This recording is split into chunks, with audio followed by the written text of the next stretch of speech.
लोगों की रक्षा करने एक अंगुली पर पहाड़ उठाया, उसी कन्हैया की याद दिलाने गोवर्धन पूजा का पावन दिन आया। गोवर्धन पूजा की हार्दिक शुभकामनाएं। जय श्री कृष्ण। राधे राधे दोस्तों, कई हजार वर्षों बाद 22 अक्टूबर 2025 दिन बुधवार गोवर्धन पूजा के दिन बहुत ही दुर्लभ और दिव्य संयोग बनने जा रहा है, क्योंकि इस दिन गोवर्धन पूजा के साथ साथ राजयोग, अमृत सिद्धि योग और साथ ही धन लक्ष्मी जैसे कई योग बन रहे हैं। और इस दिन भगवान श्री कृष्ण सबसे अधिक प्रसन्न होने वाले हैं। इसलिए दोस्तों, अगर आप भी भगवान कृष्ण से इस दिन जो भी सच्चे दिल से मांगेंगे, वो मनोकामना आपकी जरूर पूरी होगी। वही दोस्तों, कृष्ण भगवान को प्रसन्न करने के लिए इस गोवर्धन पूजा पर कुछ विशेष उपाय जरूर करने चाहिए, जो कि आपकी किस्मत बदल देंगे और आपको मालामाल और धनवान बना देंगे। साथ ही आपके सभी दुखों का नाश हो जाएगा। इसलिए दोस्तों, गोवर्धन पूजा से जुड़ी संपूर्ण जानकारी के लिए इस वीडियो को आखिर तक जरूर देखें। और दोस्तों, अगर आप भी अपने जीवन में भगवान श्री कृष्ण की कृपा पाना चाहते हैं, तो इस वीडियो को लाइक करें के कमेंट में जय श्री कृष्ण राधे राधे लिखना न भूल। दोस्तों, आज की इस बेहद ही सुंदर वीडियो में हम बात करेंगे गोवर्धन पूजा साल 2025 में कब मनाई जाएगी, और गोवर्धन पूजा का शुभ मुहूर्त क्या रहेगा, और गोवर्धन पूजा की संपूर्ण विधि क्या है, और इस दिन वो कौन से उपाय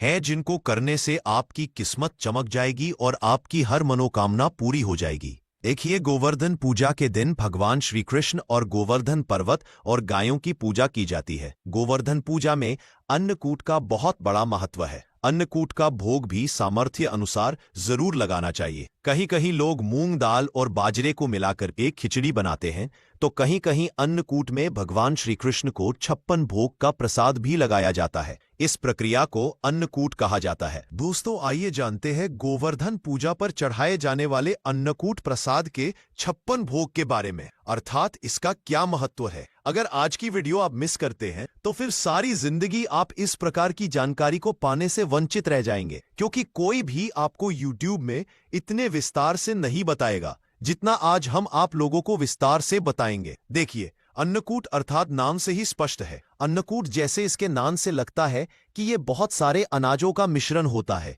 तरह तरह के पकवानों से भगवान की पूजा की जाती है। तो इन प्रसादों को अलग अलग बांटने की बजाय इकट्ठा बांटा जाता है। इस मिश्रण का स्वाद निराला होता है। भगवान ने इस अन्नकूट के प्रसाद में कई सारी सब्जी को मिलाकर के देखिए। भगवान का इस प्रकार का जो प्रसाद है, इसमें कई प्रकार की सब्जी को मिलाकर के आप मिक्स कर सकते हैं। जैसे कड़ी है, चावल है, पूरी है, रोटी है, मूंग की खिचड़ी है, बाजरा है, हलवा है। सामर्थ्य के अनुसार जो भी आपसे बने, भगवान के प्रसाद में इस प्रकार की चीजों को मिलाकर के भगवान को भोग लगा सकते हैं। आइए जानते हैं अन्नकूट की कथा की शुरुआत। तो कुछ कथाओं में इस प्रसाद के बारे में कहा गया है कि जब भगवान कृष्ण ने देवराज इंद्र के घमंड को चूर करते हुए गोवर्धन पर्वत की पूजा की और इंद्र ने गुस्से में बहुत ही ज्यादा भारी वर्षा की, तब भगवान श्री कृष्ण समुचित वृंदावन वासियों को लेकर गोवर्धन पर्वत के नीचे आ गए थे और इसी पर्वत के नीचे लगातार 7 दिन बिताए थे। इस दौरान सभी ने अपने साथ लाए हुए जो खाद्य सामग्री, जितने भी वहां के रहने वाले लोग थे,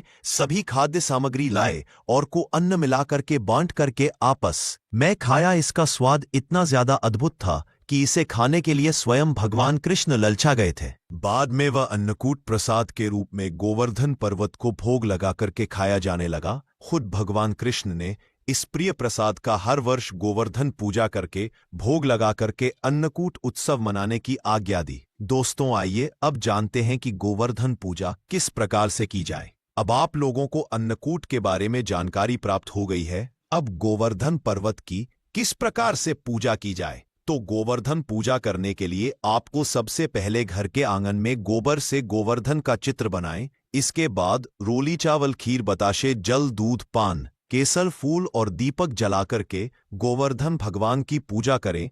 कहा जाता है कि इस दिन विधि विधान से सच्चे दिल से गोवर्धन भगवान की पूजा करने से साल भर भगवान श्री कृष्ण की कृपा बनी रहती है। दोस्तों, अब बात करते हैं कि गोवर्धन पर्वत की पूजा क्यों करते हैं। साथ ही साथ में गोवर्धन पूजा की जो कथा बताएंगे, इस कथा को अगर कोई भी व्यक्ति सच्चे मन से सुनता है, तो ऐसे व्यक्ति के जीवन में चल रहे सभी प्रकार के कष्ट तत्काल समाप्त होते हैं। ऐसे व्यक्ति की सभी प्रकार की मनोकामनाओं की पूर्ति होती है। ऐसा माना जाता है इस कथा को अगर सच्चे मन से सुने तो कोई भी आपकी मनोकामना हो, चाहे कितनी भी बड़ी मनोकामना हो, वह मनोकामना की पूर्ति हो जाती है। तो आइए इस वीडियो में जानते हैं कि वास्तव में हम जो गोवर्धन पूजा किस प्रकार से घर में निर्मित करते हैं। सभी दर्शकों को जानकारी प्राप्त हो चुकी है। अब इनकी पूजा क्यों होती है, इनकी पूजा होने के पीछे क्या कारण है। दोस्तों, गोवर्धन पर्वत की ऊंचाई आपने देखी होगी। दोस्तों, ये पर्वत हजारों साल पहले बहुत ही ऊंचा था,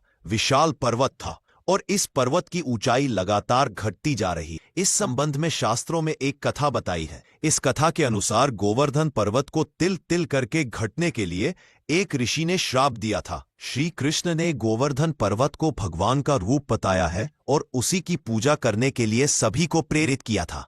आज भी गोवर्धन पर्वत चमत्कारिक रूप से भरा हुआ है, सभी प्रकार के लोगों की इच्छा को पूर्ण करता है। गोवर्धन पर्वत की परिक्रमा करने वाले हर व्यक्ति को जीवन में कभी भी पैसों की कमी नहीं होती। साथ ही साथ गोवर्धन पूजा करने वाले लोगों को भी पैसों की कमी नहीं होती। ऐसा माना जाता है कि महाभारत काल में गोवर्धन पर्वत की ऊंचाई करीब 30,000 मीटर थी, जबकि वर्तमान में यह पर्वत करीब 30 मीटर ऊंचा ही रह गया है। गोवर्धन पर्वत की ऊंचाई लगातार घटती जा रही है। इस संबंध में गर्ग संहिता में एक कथा बताई है। दोस्तों, कथा के अनुसार भगवान श्री कृष्ण ने अवतार लेने के पूर्व राधा जी से भी पृथ्वी लोक में साथ चलने के लिए निवेदन किया था। इस पर राधा जी ने कहा कि मेरा मन पृथ्वी पर वृंदावन, यमुना और गोवर्धन पर्वत के बिना नहीं लगेगा। यह सुनकर श्री कृष्ण ने अपने हृदय की ओर दृष्टि डाली, जिससे एक तेज निकला और राजभूमि पर जाकर के गिरा। यही तेज पर्वत के रूप में परिवर्तित हो गया। शास्त्रों के अनुसार यह पर्वत रत्नमय झरने आदि वृक्षों से सुशोभित है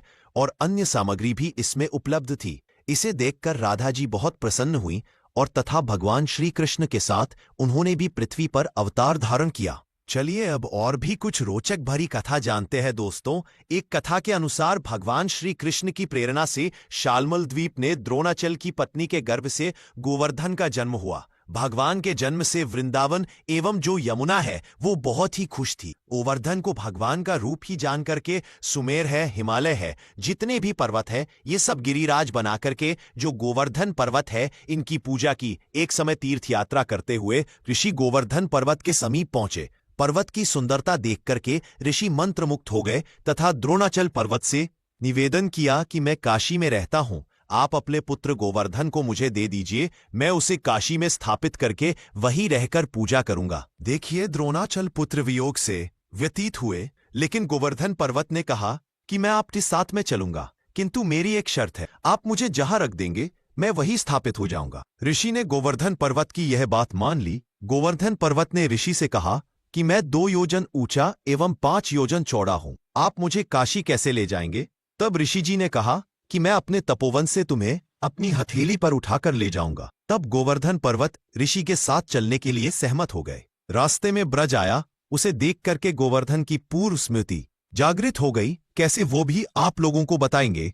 और वह सोचने लगा कि भगवान श्री कृष्ण राधा जी के साथ यहां आकर के बाल्यकाल और किशोर कल की बहुत से लीलाएं करेंगे। ये सोचकर गोवर्धन पर्वत ऋषि के हाथों में और अधिक भार हो गया, जिससे ऋषि को विश्राम करने की आवश्यकता महसूस हुई। दोस्तों, इसके बाद ऋषि ने गोवर्धन पर्वत को ब्रज में रखकर के विश्राम करने लगे। ऋषि ये बात भूल गए कि उन्हें गोवर्धन पर्वत को कहीं रखना नहीं था। कुछ देर बाद ऋषि पर्वत को वापस उठाने लगे, लेकिन गोवर्धन ने कहा कि ऋषिवर, अब मैं यहां से कहीं नहीं जा सकता। मैंने आपसे पहले ही आग्रह किया था कि आप मुझे जहां रख देंगे मैं वहीं स्थापित हो जाऊंगा। तब ऋषि उसे ले जाने की हट करने लगे, लेकिन गोवर्धन वहां से नहीं हिले। तब ऋषि ने उसे श्राप दिया कि तुमने मेरे मनोरथ को पूर्ण नहीं होने दिया, अतः आज से प्रतिदिन तिल तिल कर तुम्हारा शरण होता जाएगा।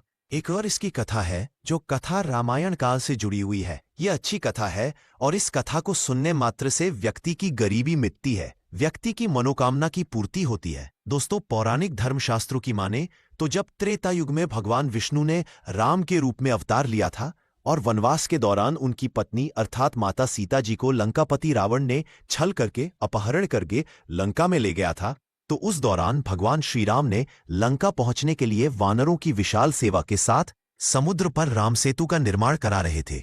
कहा जाता है कि इस समय समुद्र में राम सेतु का निर्माण के लिए बहुत अधिक पत्थर और पेड़ पौधों की लकड़ी की आवश्यकता थी। कहा जाता है कि राम भक्त हनुमान जी ने